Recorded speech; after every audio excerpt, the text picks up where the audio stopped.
কেবা কোন শহরে আমি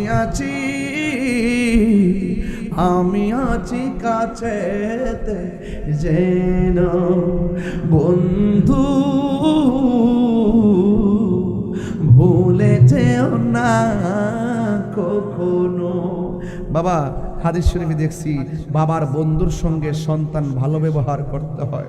বাবার বন্ধুকে খুঁজে বের করবে, বাবার বন্ধুকে খুঁজে বের করবে এই জন্য কারণ বাবার আদর্শের বহুত কথা বন্ধুর মধ্যে পাওয়া যায়। কথা বলে বাবার বন্ধুকে খুঁজে বের করবেন, ওই বন্ধুর কাছে আপনার বাবার অনেক আদর্শ থাকবে। এই জন্য বাবাকে যে সম্মান করতেন বাবার বন্ধুদেরকে সেই সম্মান করবেন।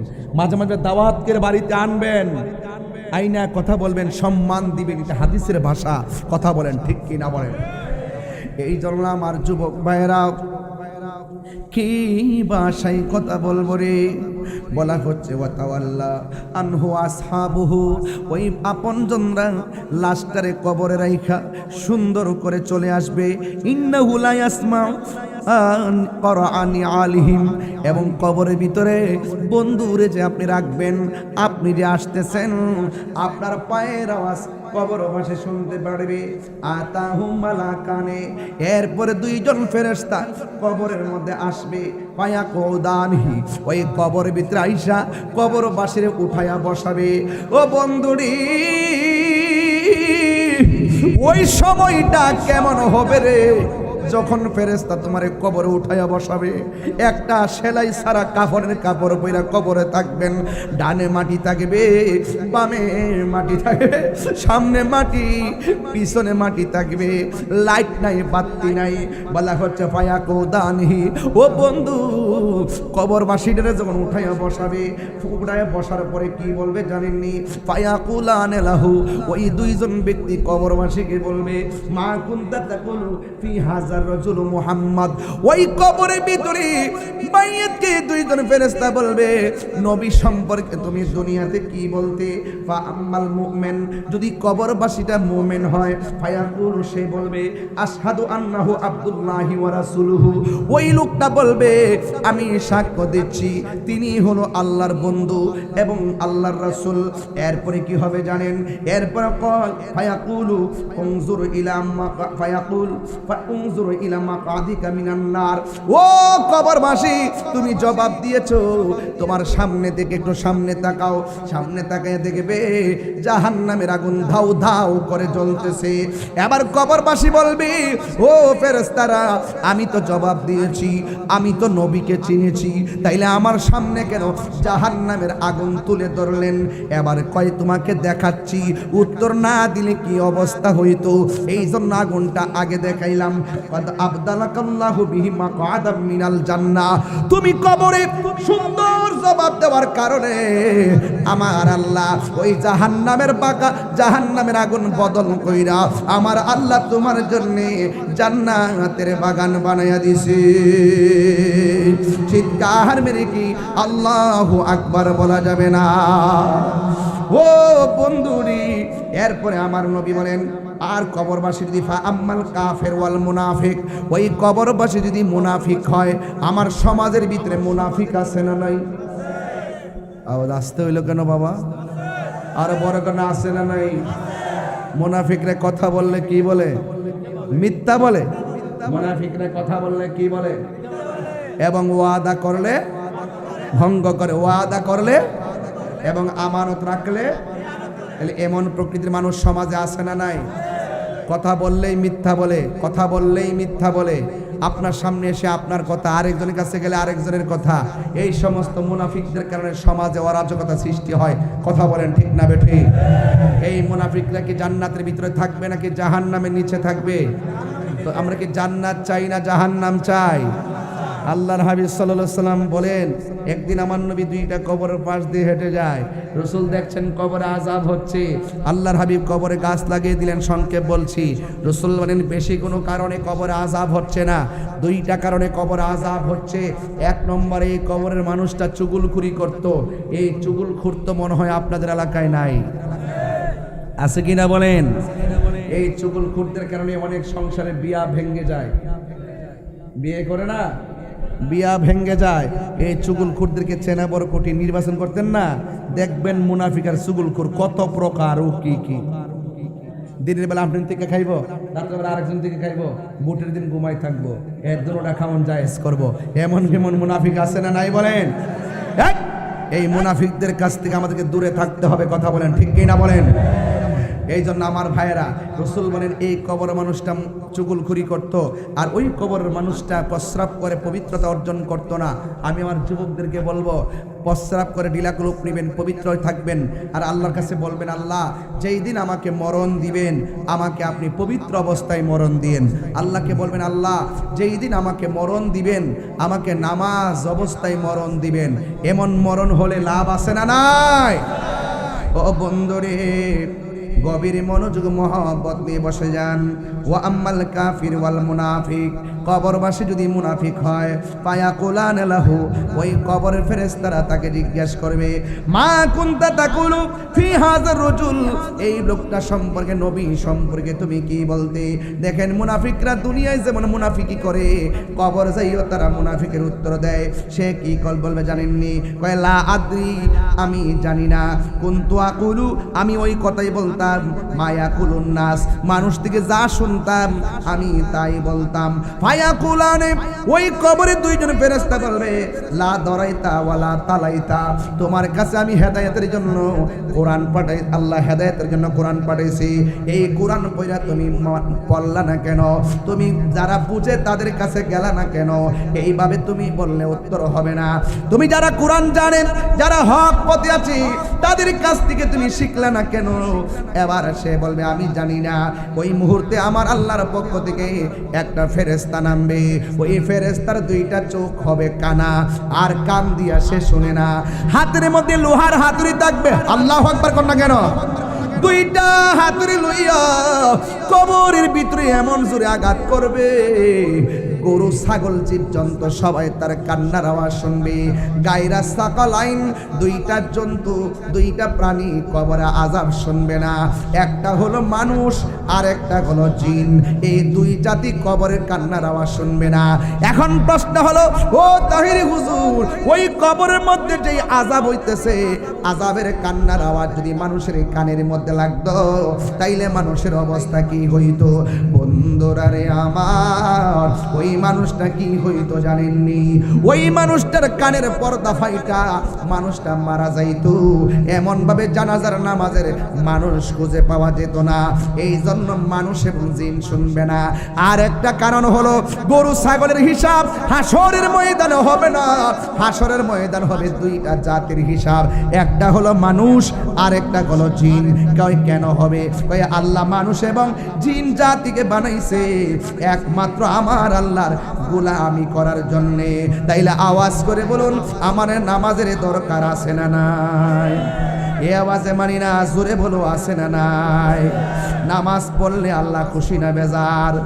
হ্যাঁ যুবক ভাইয়েরা, 5 ওয়াক্ত নামাজ না পড়া কবরের মধ্যে যদি আপনি যাবেন, আমার নবী আপনার নবী বলেন, বেনামাজি হইয়া কবরের মধ্যে গেলে কবরের মধ্যে 3টা শাস্তি অবধারিত।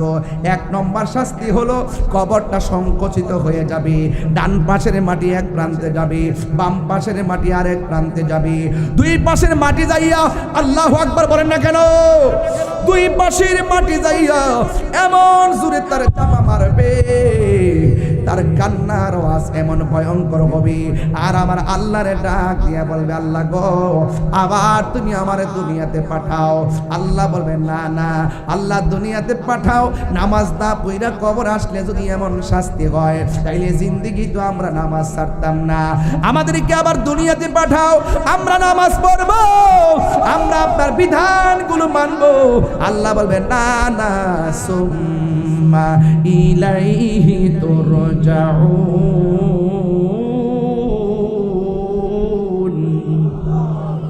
না না, এই দুনিয়াতে আর ফিরে যাওয়া যাবে না।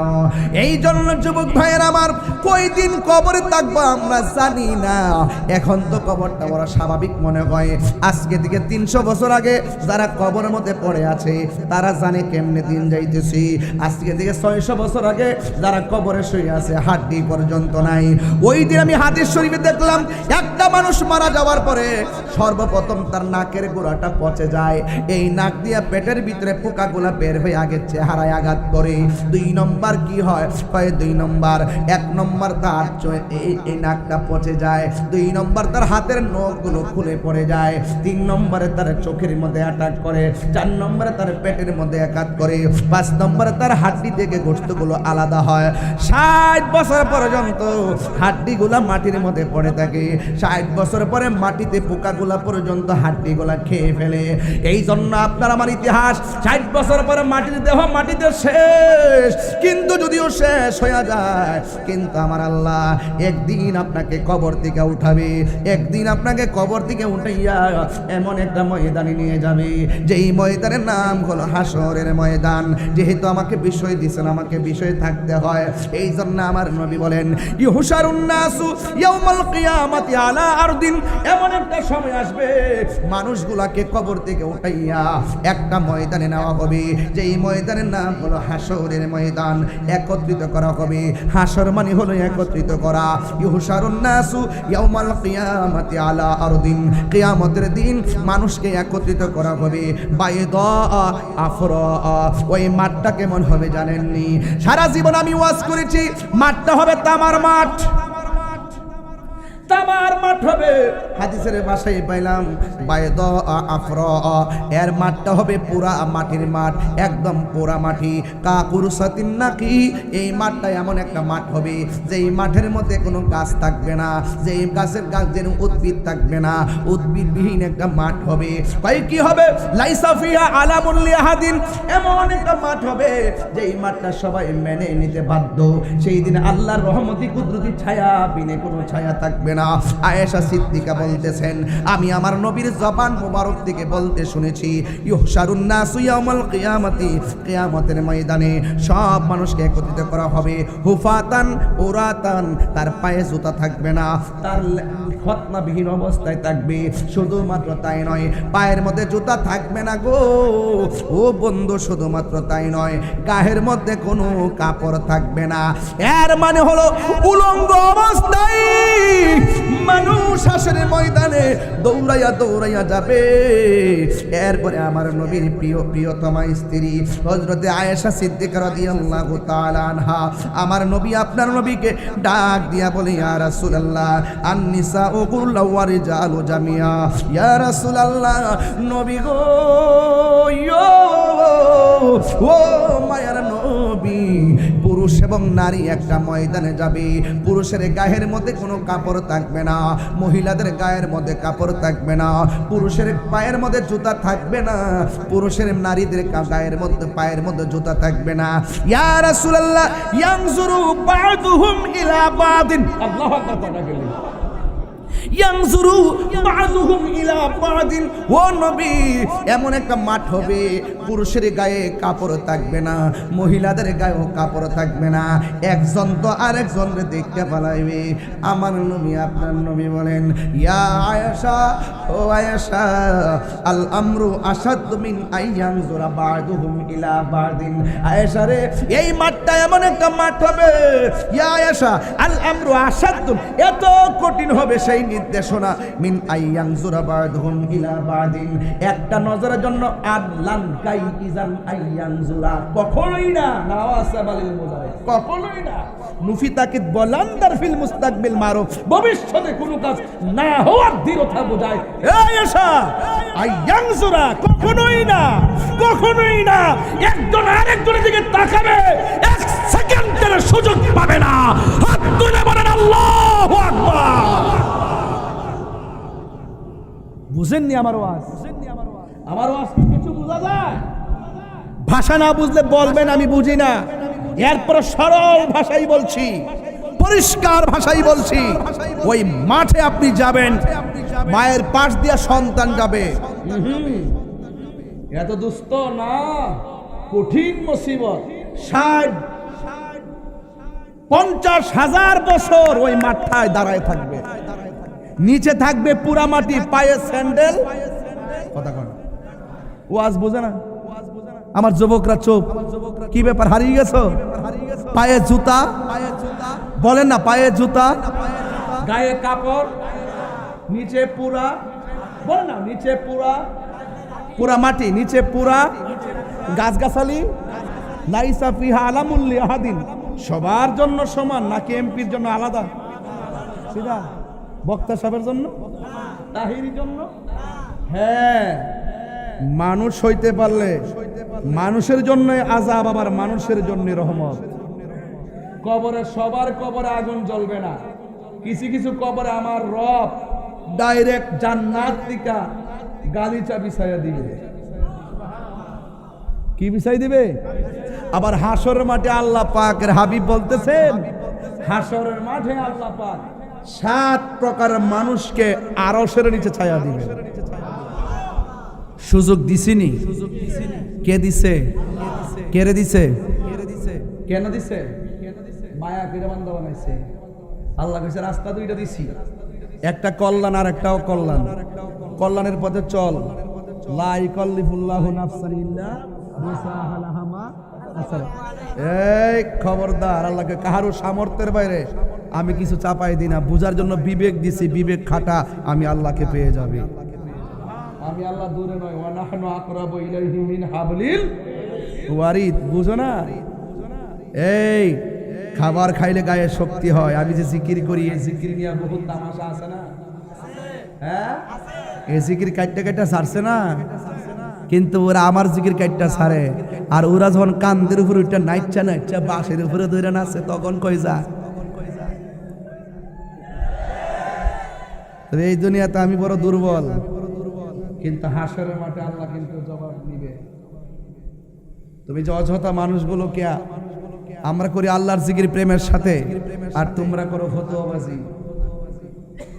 মাছ ছাড়া কি পানি বাসে? হাফেজ সাহেব, মাছ ছাড়া কি পানি বাসে? জিকির ছাড়া কলব বাসে না। জিজাউল কালবে জিকরুল্লাহ, জিজাউল কালবে জিকরুল্লাহ। এই কলবের খাদ্য হলো আল্লাহর জিকির। এই জিকির যদি না করেন, শুধু দেহ ফর্সা হইলে চলে না, শরীর মুড়া হইলে চলে না। যার কলব জিন্দা, ওই দেহের মধ্যে মাটির পচন ধরবে না। ঠিক কিনা গো? যারে মাটিও খায় না, জমিও সই না গো, প্রেমিক যে জনা। কি হতে হবে? আমি মদিনার পাগল, আমি নবীজির পাগল। শাফাত চাননি আপনারা? আরে নবী শাফাত করতে পারবো নি? কি ওয়াজ করতাম, অনেক সময় শরীরে রাগ উঠতে যায়। এরপরে বাড়ির থেকে বুঝাইয়া দিয়ে যে এত সেতেন না, বয়স তো হয়েছে। সেতি না, আমি সেতলে তো ওয়াজ না, সেত করি তোমার সাথে সেত করি। এক মৌলবী, ওই না তা, ওই এদিকে এক সিনারে কেন, কিন্তু সিনারে কেন সুন্নিদের সুবিধা দিয়ে খাওয়া লাগবে। এক এক এক মৌলবী এইরকম স্পিকার ধরে বলতেছে, হাসরের মাঠে নবী সুপারিশ করব দূরের কথা, নবীর জান নিয়ে নাকি ঠেলা ঠেলি। অনেক কথা বলিবেন। হুজুর বুখারী শরীফ 2য় খণ্ড কিতাবুল আম্বিয়া, অত বড় হাদিস বলার টাইম নাই। মোর নবী কথা বলিবেন, বুখারী শরীফে কইলা দেখো না। আল্লাহ দিয়েছে নবীকে সম্মান, আল্লাহ দিয়েছে নবীকে সম্মান। তোমার হিংসায় হবে কি নবীর সনে বেয়াদবি করলে, নবীর সনে বেয়াদবি করলে আমল করে হবে কি? মকর ভাই বলা না, আমার নবীর শাফাত আমরা চাই কি চাই না? আরে চাই কি চাই না? আমার নামাজ কবুল হয়েছে কিনা আমি জানি না, আমার রোজা কবুল হয়েছে কিনা আমি জানি না, আমার হজ কবুল হয়েছে কিনা আমি জানি না, আমার যাকাত কবুল হয়েছে কিনা জানি না, বাস খালি আজকের মাহফিল কবুল হয়েছে কিনা জানি না। তবে একটা কথা গ্যারান্টি, ওয়ারেন্টি দিয়ে বলতে পারি, আমার আল্লাহর হাবিবকে আমরা জীবনের চাইতে বেশি ভালোবাসি, ভালোবাসি, ভালোবাসি। ঠিক কিনা? আল্লাহ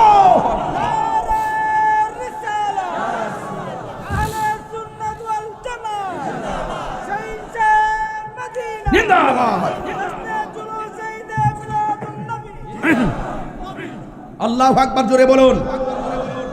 তো হাসর মাঠে বলতে পারো ওই মহব্বত যার আছে, দুনিয়াতে গুনাহ করছে, একটা ছোট গুনাহ আর একটা কথা কয় না, একটা ছোট গুনাহ আর একটা ছোটটাকে কি বলা হয়?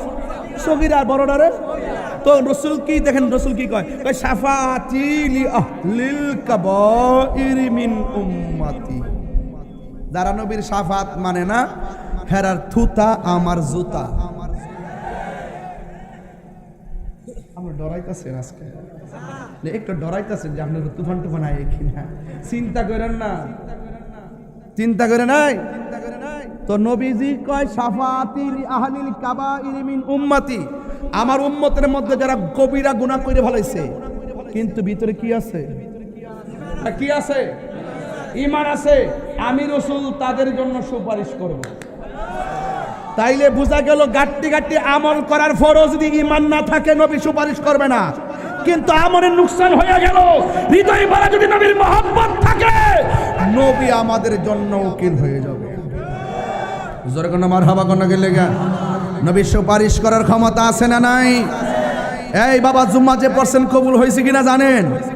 হাসর মাঠে কি নিয়ে উঠবেন? বলেন নবী নিয়ে উঠবো। কি নিয়ে উঠবো? নবীর ভালোবাসা নিয়ে উঠবো, নবীর প্রেম নিয়ে উঠবো। কথা বলেন ঠিক না বেঠিক? এই জন্য আমরা নামাজ পড়ি, রোজা রাখি, হজ করি, যেহেতু কবুলের ওয়ারেন্টি গ্যারান্টি কার্ড আমার কাছে নাই। আল্লাহ কবুল করতে পারে, নাও করতে পারে, কিন্তু নবীর মহব্বতের ব্যাপারে সুন্নিদের আকীদা এত কঠিন। কেউ যদি আমরা বলে যে 10,000 টাকা দিব, নবীরে গালি দেয়, আমরা বলবো বেটা 10,000 না 10 কোটি বিলিয়ন দিল আল্লাহর হাবিবের বিরুদ্ধে কথা বলতে পারবো দৈন্তান নয়াকার না। আমার যুবক পোলাপানগুলো কোথায়? যুবক ছেলেগুলো কোথায়? আমরা কি নবীজিকে বকা দিব? নবীর বিরুদ্ধে কথা বলবো? নবীর শাফাআতকে অস্বীকার করব? নবী গায়েব জানে এই কথা কি অস্বীকার করব? নবী হাজার নাজর এটাকে অস্বীকার করব? নবী নূরুন আলা নূর এটাকে অস্বীকার করব? নবী কবরে সশরীরে থাকবেন এটা কি অস্বীকার করব?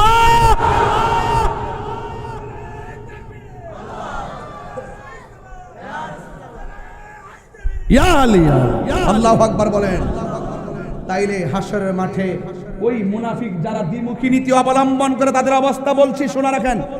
তাদের হাতের যে নখগুলো আছে, নখগুলো হবে তামার নখ। কিসের নখ? তামা। তামা বুঝেন? তামা, পিতল। পিতলের নখ হবে। এই নখ দিয়ে হাসরের মাঠে নিজের চামড়া এইভাবে তুলবে আর গালের গোশতগুলো টেনে টেনে চাবায়া খাবে। রাসূল জিজ্ঞাসা করবে, আল্লাহ এরা কারা নিজের গোশত নিজে খায়, নিজের গোশত নিজে কামড়ায়, আবার চামড়া ছিলে গালের গোশত নিয়ে দাঁত দিয়ে চাবায় খাচ্ছে আর কান্না করছে। আল্লাহ বলেন, ও বন্ধু, এরা কারা জানেন? এরা হলো দুনিয়ার ওই সমস্ত বান্দা যারা দুনিয়াতে গীবত করত। আল গীবাতু আসাদ্দু মিনাজ জিনা, গীবত জিনার চাইতে আরো খারাপ।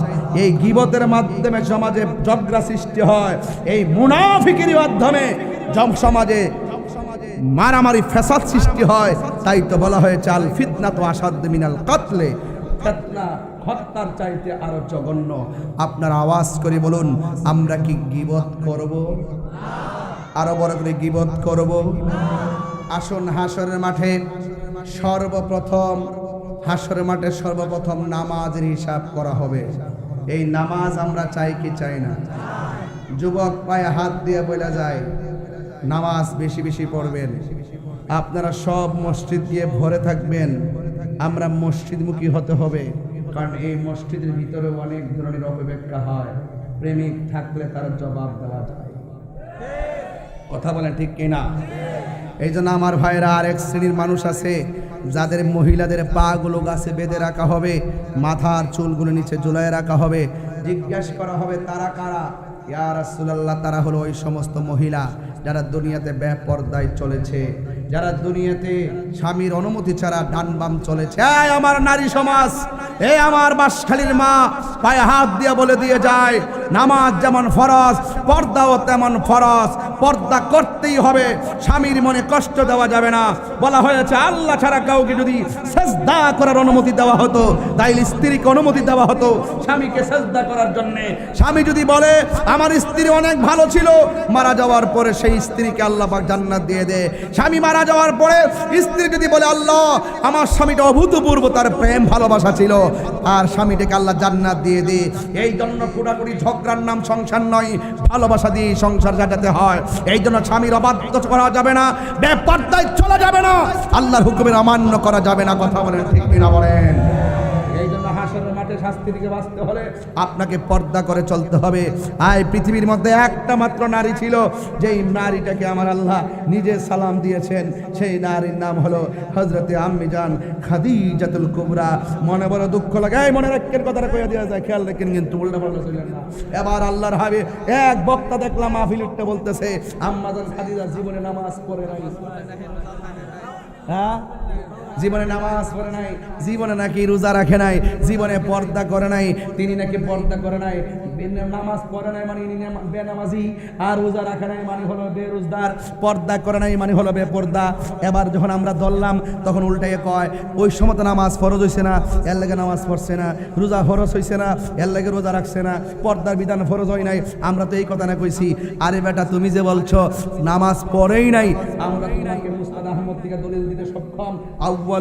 আউয়ালু সাল্লাল্লাহু আন নবী সাল্লাল্লাহু আলাইহি সাল্লাম খাদিজা ওয়া আলী ইবনে আবি তালিব ওয়া জাফর। হাদিস শরীফের মধ্যে এসেছে, হাদিসে এই হাদিসটা সহিহ হাদিস, সেখানে এসেছে আউয়ালু মান সাল্লামা আন নবী সাল্লাল্লাহু আলাইহি সাল্লাম, সর্বপ্রথম যেই ব্যক্তি নামাজ পড়েছেন আমার নবী পাকের সঙ্গে তিনি হলো খাদিজা। জোরে কন্যা সুবহানাল্লাহ। তুমি বলছো নামাজই পড়ে নাই, আমি নামাজের দলিল দিলাম, তুমি তাকদা তওবা করো। কথা বলেন ঠিক কিনা? এই জন্য বলছে এই সমস্ত কথা যারা অবান্তর কথা বলে, যারা সমাজের মানুষকে ইমোশন নিয়ে ব্ল্যাকমেইল করে, এদের ফান্দে পা দিবেন না। কথা বলেন ঠিক কিনা? আল্লাহ আমাদের সকলকে বোঝার তৌফিক দান করুন, আমিন।